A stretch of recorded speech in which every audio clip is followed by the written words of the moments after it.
Hi, I'm Jordan. And I'm Kit. Welcome to Starry Time, where stars plus lines. Equal stories. In today's episode, we'll be talking about the astronomy and other cosmic background of the constellation Microscopium, the microscope. Kit, wait, I thought we were into the wild this season. What's this microscope doing here? Where else are we going to put the microscope? Point. Scientists sometimes use microscopes to study the wilds. So microscope, right? It does beg the question of how we ended up with Microscopium, the constellation.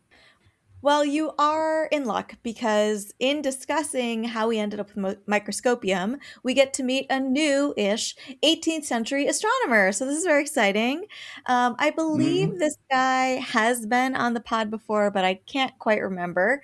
But this constellation was proposed by Nicolas-Louis de Lacaille, and he lived between 1713 and 1762.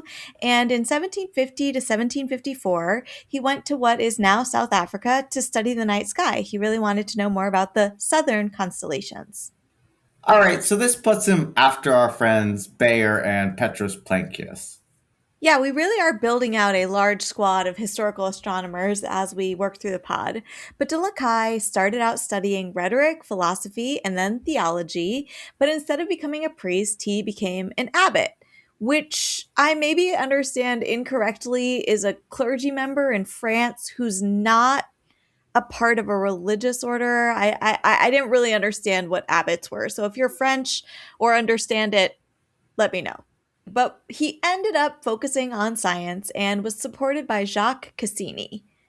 Cassini's the that's a space probe that was sent to Saturn.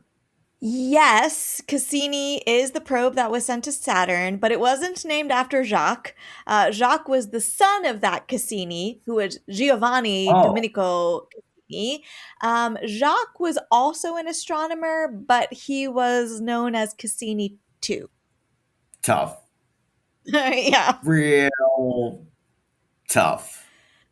Anyways, yes, I mean, Cassini, Jacques has his own legacy of supporting de Lacaille, but de Lacaille himself went to the Royal Academy of Science. He was a professor, and his famous students include at least two scientists who were guillotined during the French Revolution. So that's something. It was a different time, or the same time, hard to know. And in 1750, de Lacaille went to the Cape of Good Hope and used a telescope to survey the southern night sky. He wrote a catalog that was published after his death, and he proposed 14 constellations, which were eventually adopted by the IAU. Most of them were named after scientific objects, so we have him to thank for what are sure to be very exciting myths and retcons and pop culture episodes going forward. We will definitely be getting creative, kid. All right, so let's talk about first impressions. So, this constellation is small. It's only 210 square degrees, making it 66 in size out of the 88 IAU recognized constellations. So, what did this one look like to you, Jordan? What were your first impressions of Microscopium? Kit, it looks like a pentagon. It looks like a box. It looks Hmm. like something a gymnast would flip over. What did it look like to you, Kit? So the IAU's constellation map really does not do us any favors. That one just has like a bent line. Other versions show it as a U. When it's a U shape, I'm like maybe it's like two microscopes next to each other. But honestly, this doesn't look like anything. This looks like nothing. Yeah, so this one's definitely open to interpretation. So we need to get a little bit more technical. As we said before, Lacaille was doing a lot of his studies in South Africa, so this is a southern hemisphere constellation. It is located at about 21 hours right extension and 35 degrees south declination. Accordingly, it's visible in the southern hemisphere between positive 45 degrees and negative 90 degrees, and it's easiest to spot in the evening in September. It is bordered by our good friends Capricornus to the north and Sagittarius to the east, and several constellations we haven't quite met yet to the south and west. Spoilers. So this constellation has 5 main stars, though Lacaille charted 10 stars with Alpha through Iota in his original star maps. None of the stars in the constellation are particularly bright, and unfortunately, our new friend Lacaille seemed to have struggled with the Bayer designation assignment because the brightest star coming in with an apparent magnitude of 4.68 is Gamma Microscopi. This is especially tough because Alpha Microscopi is actually the third brightest star at 4.89 visible magnitude. So it's like a fair amount less bright. Gamma Microscopi is a G type star and on the red clump evolutionary branch. I don't like that name. We did talk about this before in a prior episode, so I'm on the record. I don't like it. Yeah, go back to the back catalog to listen to some red clump discourse. In the meantime, Gamma Microscopi has a visual companion. That is a star that looks like it is close by from our vantage point, but it is unlikely to be gravitationally bound, like a binary or a multiple star system. The only other interesting fact about the star is that it might have traveled through the Oort cloud, which we discussed in our common episode on Mariah Mitchell, before it eventually started moving past away from us. So it might have caused some comets, to head our way. Okay, Gamma Microscopi. Maybe you sent one of those, dinosaur killing asteroids. I don't know. All right, Kit. So now we've covered the brightest star. Let's get to our much maligned segment, Variable Star. Started out great, where we try Mm. to follow the Greek alphabet to learn more about the Bayer designated stars in the night sky. So this segment has been really stymied as of late due to non-Bayer designated stars, but I'm happy to report that there's both an Epsilon and a Zeta microscopi. I'm grateful. I was starting to get worried. I thought maybe I'd do a quick rundown on both of the stars, maybe try to get us back on track for this segment. No promises for next month, but let's start with Epsilon Microscopi. This is a single A-type white-hued main-sequence star, and as an A-type star, it is hotter and more luminous than our sun. Which, of course, is a G type yellow star. So this star has a visible magnitude of 4.71, so it's visible in very dark skies, but not so much in cities. But before it was Epsilon Microscopi, it was 4 Piscis Austrini and a part of a constellation that was called Globus Aerostaticus. So this, I can't believe it didn't catch on, but it was proposed by Germain Lalande in 1798, and it is Latin for hot air balloon.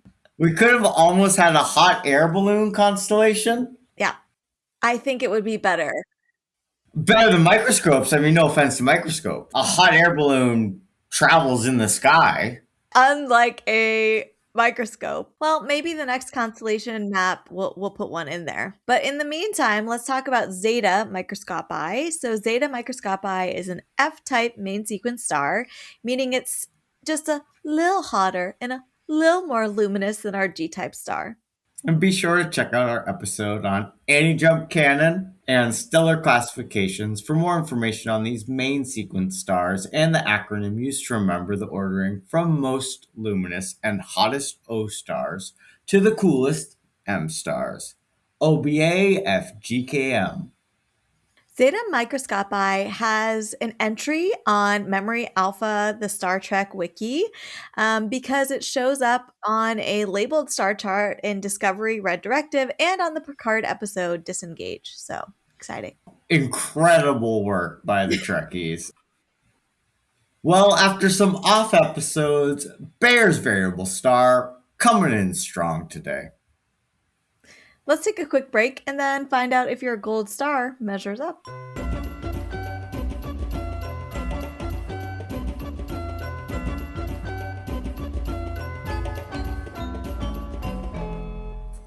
Welcome back. This segment is called Gold Star. In this segment, we alternate picking the star or space object in our constellation of the month that captures our mind, our heart, and our very soul. So where did you go with this one, Jordan? Well, Kit, I just want to start by saying that according to Wikipedia, the English astronomer Sir Patrick Caldwell Moore has referred to this constellation, and I do quote here, as totally unremarkable for amateur observers. Burn.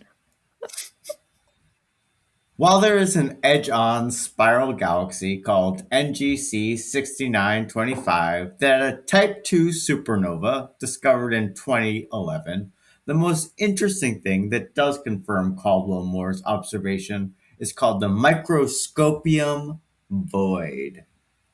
Ooh, Microscopium void. It sounds very ominous. It's got real into the quantum mania vibes. Yeah, yep. It was discovered and named by Tony Farrell, or maybe Tony Farrell, a South African astronomer in 1984. Farrell was a student of previous episode genius slash epic curmudgeon Fritz Zwicky. It's a wiki. Wow, a Zwicky student. You must be pretty special to survive Zwicky as your like graduate advisor. So props to Tony. So Farrell was interested in the structure of the universe and studied filaments and voids, like this one here in Microscopium. The Microscopium void is exactly what it sounds like, an area of space in Microscopium that is underdense, meaning Hmm. it has relatively few galaxies in it. This one is roughly rectangular when looking at it in the night sky. Voids, for the most part, are generally spherical in shape. More broadly speaking, cosmic voids or dark space are the spaces between filaments. Yeah, so filaments are in turn walls of galactic superstructures. They're these really enormous structures of the galaxy that we've talked about before in the cosmic background episode on Hercules, when we talked about the Hercules Corona Borealis Great Wall. So, Mhm. between these web like structures of galaxies, which cosmologists imagine make up the structure of the universe, there are Mm. spaces of nothingness. In part, we don't see galaxies in voids because galaxies, like everything else, tend to be gravitationally bound together. Gravity is very compelling, as one of our friends likes to say. Voids range from 20 million light years across, which I already thought was pretty big, to hundreds of millions of light years across. And the Microscopium void, while about half the diameter of the constellation, is not one of the larger ones we've discovered. While there is more to say about voids, I think we did pretty good with a quote, totally unremarkable constellation. Yeah, and it seems only fitting that we add a void to the Gold Star of the Month crew since we already have the filament counterpart covered. That brings us to the end of our exploration of the cosmic background of the constellation Microscopium. Next week, we'll discuss a myth, or come up with our own myth for what a Microscopium constellation could be.